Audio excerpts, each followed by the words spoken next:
നമസ്കാരം. ഇന്നത്തെ സമൂഹത്തെ, പ്രത്യേകിച്ച് യുവതലമുറയെ തകർക്കുന്ന കോടതി വിധി കേട്ട് പുറത്തിറങ്ങിയ ദിലീപ് തുറന്നടിച്ചത് മുൻ ഭാര്യയായിരുന്ന മഞ്ജു വാര്യർക്കെതിരെയായിരുന്നു. മഞ്ജു ആയിരുന്നു തനിക്കെതിരെ ഗൂഢാലോചനയ്ക്ക് തുടക്കം കുറിച്ചതെന്ന് ഒരു മാസ് പ്രസംഗം തന്നെ ദിലീപ് കാഴ്ചവെച്ചിരുന്നു. സംഭവം നടന്ന അന്നു മുതൽ ഈ 9 വർഷക്കാലത്തോളം അതിജീവിതയ്ക്കൊപ്പം കട്ടയ്ക്ക് നിന്ന വ്യക്തിയായിരുന്നു മഞ്ജു വാര്യർ.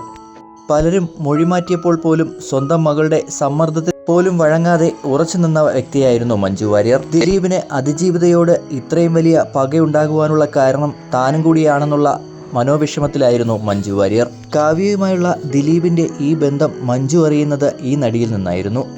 മഞ്ജു ഒരുപാട് നിർബന്ധിച്ചത് കൊണ്ട് മാത്രമാണ് ആ നടി അന്ന് സത്യങ്ങളെല്ലാം തുറന്നു പറഞ്ഞത്. അത് കാരണം ആ നടിക്ക് തൻ്റെ കരിയർ അടക്കം ഒരുപാട് നഷ്ടപ്പെടേണ്ടി വന്നു. അന്നു മുതൽ അതിജീവിതയ്ക്ക് ധൈര്യം പകർന്ന് ഒരു സഹോദരിയെപ്പോലെ മഞ്ജുവും കൂടെ ഉണ്ടായിരുന്നു. എന്നാൽ ഒരിക്കൽ പോലും പൊതു ഇടത്ത് ഇതിനെപ്പറ്റി തുറന്നു പറയുവാൻ മഞ്ജു ഒരിക്കലും ശ്രമിച്ചിരുന്നുമില്ല. അവർ അതൊക്കെ തുറന്നു പറയുവാൻ ധൈര്യം കാണിച്ചിരുന്നുവെങ്കിൽ പലരുടെയും തനിനിറം ഇതിനു മുന്നേ പുറത്തു വന്നേനെ. ദിലീപിനെ കുറ്റവിമുക്തനാക്കിയെന്നുള്ള വാർത്ത അതിജീവിതയ്ക്കും അവരുടെ കുടുംബത്തിനും അവരെ സ്നേഹിക്കുന്നവർക്കും മഞ്ജു വാര്യരെ പോലെ അവളെ ചേർത്ത് പിടിക്കുന്നവർക്കും ഒരുപോലെ നിരാശാജനകമായ വാർത്തയായിരുന്നു.